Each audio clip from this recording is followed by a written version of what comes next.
Qu'est-ce que c'est que ce piège, Cyril? Est-ce que tu t'es relu en rédigeant ce programme? Il vous oblige de cotiser 300 balles par mois, donc minimum, pour la sécurité sociale de Karim, 25 ans, sans qu'il n'ait rien à faire. Voilà, on va encore devoir le prendre en charge. Et pour le RSA de Timothée, 29 ans, Cyril Hanouna aurait confirmé sa candidature pour les présidentielles 2027. Bon, alors, c'est pas plus ridicule qu'un Macron, ou un Mélenchon même, sauf que quand on se penche sur ce qui s'avère être son programme, eh bien, il se trouve que c'est peut-être la forme ultime de la maladie égalitariste française. C'est-à-dire que l'on baigne déjà dans le gauchotopia ultime, une espèce de communistan avancé qui crée des millionnaires comme Mélenchon aux frais de Nicolas 30 ans, bien sûr, tout ça pour qu'ils disent ensuite taxer les riches. Mais notre ami Cyril, qui voulait faire un coup d'éclat avec cette candidature à la présidentielle, ne semble pas nous proposer mieux que cela. Et c'est surtout quand l'on regarde certains points de son programme, on se demande des fois si les gauches hystériques n'avaient pas tout simplement fait, encore une fois, une crise de tachycardie de petit chinchilla cardiaque quand ils le traitaient de petit facho. Bref, il ne semble y avoir rien, absolument rien, pas l'ombre d'une petite amélioration pour moi, pour toi, pour nous, qui travaillons pour baisser les taxes et pour faire un afouera sur toutes les dépenses publiques. Qu'est-ce qu'a Cyril Hanouna en tant que potentiel futur président à nous proposer dans son programme, si ce n'est de la pommade? Eh bien, on va le voir. Et comme d'habitude, les amis, trêve de bavardage, on va analyser le storytelling de tout ça. Qu'est-ce que l'on nous propose encore comme narratif? Comment est-ce qu'on nous fait passer des vessies pour des lanternes? Et l'enfer pour le paradis? Et on va voir ça ensemble tout de suite.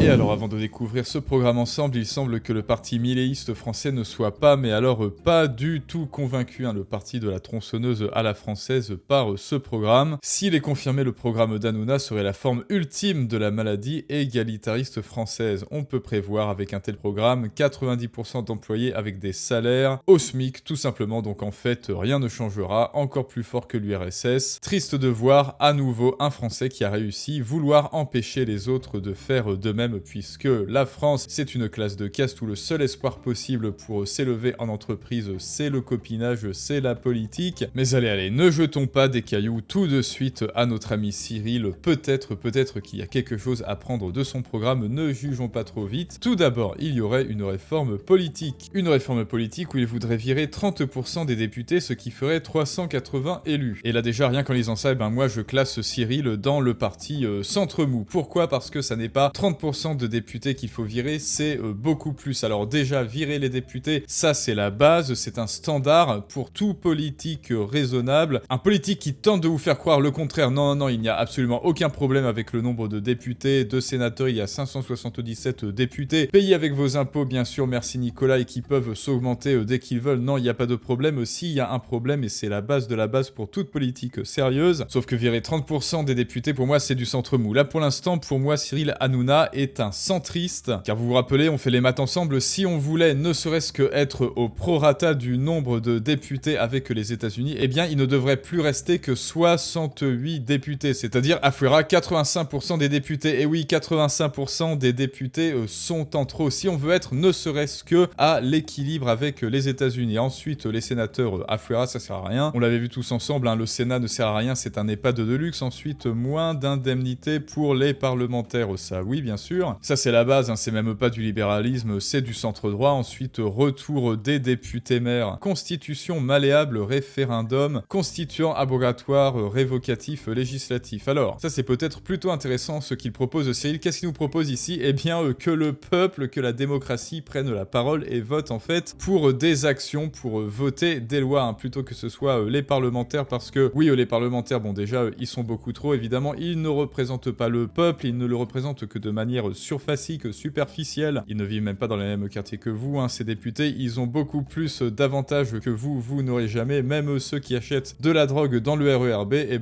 hop, on le met en arrêt maladie, merci Nicolas 30 ans, c'est à tes frais. Et donc là, il propose enfin aux Français de prendre la parole, parce que rappelez-vous, comme l'a dit J.D. Vance à la Commission européenne, non, les Français, les Européens n'ont jamais voté, on n'a jamais demandé leur avis pour cette politique d'immigration, on ne leur a jamais demandé leur avis quand les sénateurs s'augmentent, on ne leur a jamais demandé leur avis pour passer des 49.3, on ne leur a jamais demandé leur avis sur rien du tout, c'est juste un simulacre de démocratie. Nous ne sommes pas dans une démocratie, évidemment, nous sommes purement et simplement dans une prise d'otage, et ceux qui nous prennent en otage, bien sûr, ce sont les parasites du haut qui vous obligent à rasquer, bien sûr, donc ça c'est peut-être pas mal. Ensuite, économie et travail. Alors là, attention. Donc là, je vois salaire minimum 2200 à 2300 net. Donc là, déjà, il y a un truc qui va pas. Voilà, il essaie de nous la mettre à l'envers. Là, il essaie de vous vendre du rêve. Parce que déjà, tout ce qui est concept de salaire minimum, ça devrait dégager en fait. Voilà, ça devrait dégager. Et en réalité, ce salaire minimum, ça devrait être la conséquence d'une bonne politique, c'est-à-dire une politique qui coule une dalle en béton, qui passe la tronçonneuse sur 90% des dépenses publiques. Et comme on a passé la tronçonneuse, alors le salaire, pas le salaire minimum, mais le salaire moyen, plutôt, il n'y aura plus de salaire minimum, mais plutôt le salaire minimal, c'est-à-dire le salaire que l'on propose aux salariés, aux travailleurs français qui sont les moins bien payés. Et bien, en résultant, en conséquence, ça devrait être 2300 net, oui peut-être. Mais pour ça, pour l'instant, Cyril, avec ce que tu nous proposes, je ne vois pas trop comment est-ce qu'on pourrait en arriver à de tels résultats, sauf si on coule une dalle en béton chez les députés, les sénateurs et tous les services publics, mais les services publics, tu ne les as même pas proposés, donc c'est dommage. Allègement massif des charges pour les PME, mais là pareil, comment est-ce que tu vas t'y prendre? C'est-à-dire, parce que là, ce que tu nous proposes, ça n'est que du rêve, ça n'est que la conséquence d'une bonne économie, ça n'est que la conséquence d'un bon affairisme. Et toi, ces conséquences, ces effets secondaires, petit canaillou, tu nous les vends comme des causes. Donc là, tu nous vends complètement du rêve. TVA supprimée sur les produits de première nécessité. Mais là, pareil, TVA variable selon le salaire. Alors là, aïe! Ça y est, là, les amis, là, on entre dans le tréfonds de l'iceberg. On entre dans le communistan. TVA variable selon le salaire. C'est-à-dire que tout comme le système mis en place actuellement, Cyril veut nous punir de gagner de l'argent. C'est-à-dire que plus vous allez gagner de l'argent, plus vous allez contribuer. Plus votre TVA, c'est-à-dire la pire taxe qui soit, eh bien, si vous osez gagner de l'argent, si vous avez l'audace de gagner plus que son salaire minimum, eh bien, Cyril va vous taxer avec une TVA qui ne cessera d'augmenter. Alors ça c'est le truc le plus communiste que j'ai jamais vu. Je pense que même Staline n'aurait pas osé. Mais ça n'est pas fini, les amis, ça n'est pas fini, parce que là, semble-t-il, ça n'était que l'apéritif. Car là, on va vraiment, je pense, entrer dans Gauchotopia. Alors, sécurité sociale réservée aux salaires. Aïe, aïe, aïe, alors. Réservée aux travailleurs qui gagnent moins de 2500 €. Sauf que là, il y a une contradiction dans les termes, parce que tu veux tous nous faire gagner, donc là, salaire minimal, tu veux tous nous faire gagner plus de 2500 €. Et qu'est-ce que tu nous annonces 3 lignes plus tard, petit canaillou, après nous avoir dit vous allez tous gagner plus de 2500 €, tu nous annonces que si vous osez gagner plus de 2500 €, vous n'aurez plus droit à la sécurité sociale. Qu'est-ce que c'est que ce piège, Cyril? Est-ce que tu t'es relu en rédigeant ce programme? Tu veux tous nous faire gagner plus de 2500 € et tu nous annonces juste après que si on gagne plus de 2500 €, on n'aura plus droit à la sécu. Sauf que la sécu, elle doit sauter déjà. Rappelez-vous ça aussi, on l'a vu, hein, si vous osez gagner 2200, entre 2300 et 2500 net, eh bien vous contribuez sur votre salaire super brut, plus la mutuelle que vous payez tous les mois, parce que sinon, le dentiste, il vous fait rasquer, hein. En fait, la CPM, c'est vraiment une sécu bas de gamme qui ne vous rembourse presque rien en réalité. Eh bien, pour cette assurance santé obligatoire bas de gamme et imposée par l'État en plus sur votre super brut, ça plus la mutuelle, c'est 300 € par mois. 300 € par mois. Alors que si vous avez 30 ans, hein, Nicolas 30 ans, vous êtes en bonne santé et que vous souscrivez à une sécurité internationale premium et que vous êtes en bonne santé encore une fois, eh bien vous allez payer de votre poche 150 € par mois, c'est-à-dire 2 fois moins pour une sécurité sociale premium, pour une assurance premium où tout, absolument tout est remboursé, du brancard à la prise en charge en hôpital, en clinique. Et l'État, c'est-à-dire la fraude sur pattes, la fraude à l'échelle d'un pays, vous dit non, on va vous obliger à rasquer 300 balles pour faire la queue aux urgences et pour pas vous faire rembourser vos couronnes et vos implants dentaires. Génial. Et là donc je viens de voir, hein, les plus riches devront souscrire à une mutuelle privée. Donc autrement dit, les riches, hein, c'est-à-dire ceux qui touchent plus de 2600 €, c'est-à-dire tout le monde, d'après ce qu'il nous a dit plus haut. Donc là déjà, contradiction dans les termes, hein, je me demande si ce garçon se relie. Sauf que là c'est le piège évidemment, parce que devinez quoi, là encore le communistan, le Gauchotopia, qui va financer cette sécu? Eh ce seront les plus riches. Voilà, merci encore Nicolas 30 ans, jeune cadre dynamique, merci d'avoir voté pour Cyril Hanouna, merci. Donc autrement dit, ce qu'il nous dit là, c'est qu'en fait rien ne change. Voilà, rien ne changera. Là je comprends pas en fait. Pourquoi? Qui lui a dit d'avoir ce genre de projet? Est-ce qu'il a regardé le Guépard? Il faut que tout change pour que rien ne change. Donc là pour l'instant vous remarquez que rien ne changera, hein. Là Nicolas 30 ans il payera toujours autant d'impôts, hein. Là pour l'instant Nicolas 30 ans, jeune cadre dynamique, il paiera toujours autant d'impôts et en plus il paiera donc sa mutuelle privée à 150 balles par mois. Sauf que là en plus de débourser 150 balles pour sa mutuelle privée, ce qui devrait être tout juste ça, il devra en plus prendre en charge ceux qui gagnent moins que lui et prendre en charge les 300 € par mois pour la sécu et la mutuelle de ceux qui gagnent moins que lui. Donc génial. Et comme sous Cyril Hanouna premier, apparemment tout le monde gagnera environ ce salaire,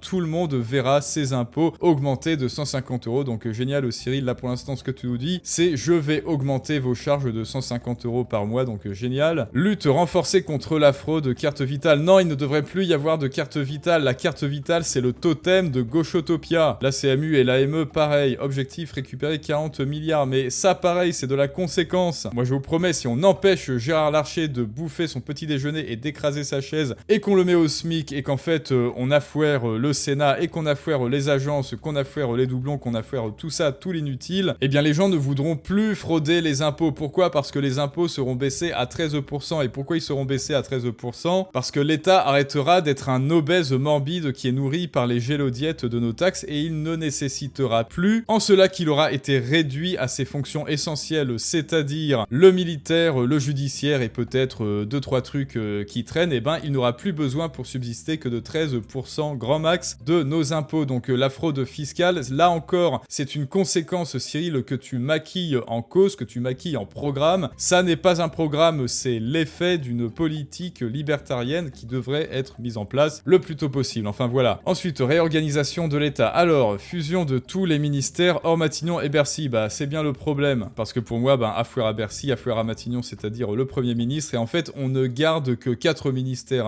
L'économie, le ministre de l'Intérieur, le ministre de l'Éducation, et puis le 4e, bon bah voilà, vous décidez. Enfin, vous décidez, tout sauf le ministère de l'égalité homme-femme, là, je sais plus quoi, de Queen Chiappa. Sécurité et justice. Alors là, j'ai hâte. Création d'un Guantanamo français pour les... Ah putain. Alors là, je m'y attendais pas, là. Le coup du Guantanamo français, alors, pour les 100 criminels les plus dangereux. Non, alors, Cyril, Hanouna, je sais. Et je sais que tu sais que je sais. Et tu sais que je sais que tu sais que je sais. Tu sais très bien qui sont les 100 plus grands criminels dangereux. Et tu sais très bien qu'ils n'ont rien à faire en France. Et tu sais très bien qu'on devrait juste les rendre à leur pays. Donc, un Guantanamo, bon, moi, je transformerais plutôt le Guantanamo en billet d'avion Ryanair en classe éco. Et ensuite, un coup de pied à l'aéroport et c'est fini. Nouvelle taxe. Non mais attends.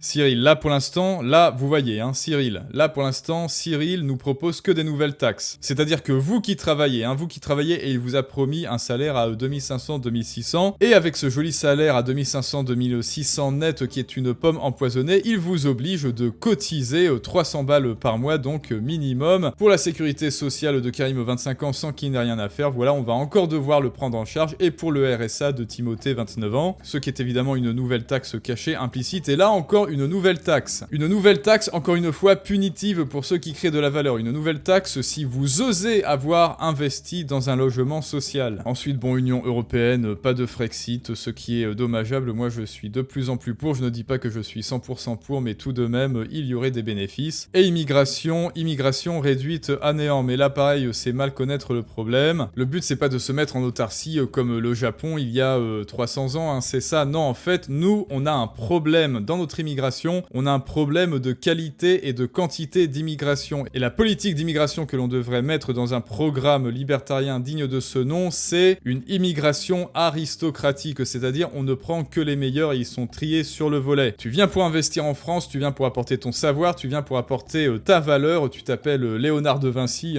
si vous avez la ref. Tu t'appelles Mozart, tu t'appelles Jürgen le banquier suisse, tu t'appelles Karim le neurochirurgien, et surtout, tu ne fais pas de grabuge. Tu t'intègres évidemment à la culture, et surtout, il y aura de toute manière une priorisation pour tout, pour les Français. Tu acceptes qu'il y ait cette priorisation nationale pour tout, tu t'intègres, tu apportes ta valeur où tu investis. Tu t'appelles Albert Einstein et tu veux te naturaliser français, bienvenue. Et là, on peut parler de politique immigratoire aristocratique. Et là encore, quand je vous parle de conséquences déguisées en cause, eh bien la conséquence d'une migration, d'une politique migratoire aristocratique, c'est qu'il n'y aura presque plus d'immigration, justement parce que l'aristocratie, c'est la minorité. Donc pareil, ceux qui disent oui, immigration, je ne laisse passer que 100 personnes par an, eh ben immigration aristocratique, et t'inquiète pas, on supprime les APL, on supprime les allocs, on supprime la prime de Naël, on supprime ce guichet social où les gens viennent la bouche grande ouverte en attendant la béquée, et t'inquiète pas que l'immigration va se réguler toute seule,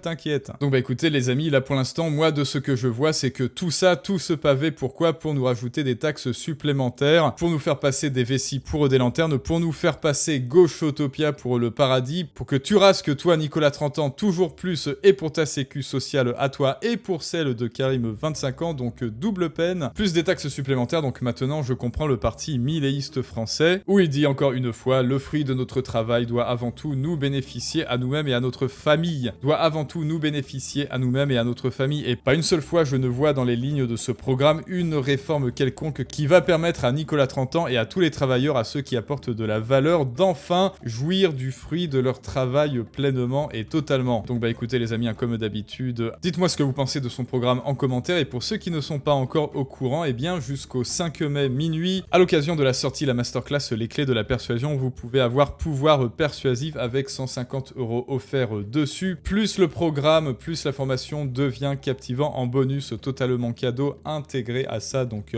deux formations pour le prix d'une, plus le coupon la réduction. Donc si toi aussi tu as des idées à partager, de la valeur à ajouter, un message noble à transmettre mais qui n'a pas la résonance, l'écho qu'il mérite, que personne ne t'écoute, que tu ne sais pas te faire comprendre, et bien d'autres évidemment le feront à ta place, ils occuperont le devant de la scène tels des petits amateurs bruyants pendant que toi tu seras ignoré dans l'ombre avec tes idées. Donc ce code jusqu'au 5 mai minuit, c'est l'occasion de te faire comprendre, d'enfin persuader, engager les gens et d'augmenter ton impact sur le monde. Comme d'habitude, dites-moi ce que vous pensez de tout ça les amis, et à très bientôt pour un prochain storytelling du monde moderne, mais ça c'est une autre histoire.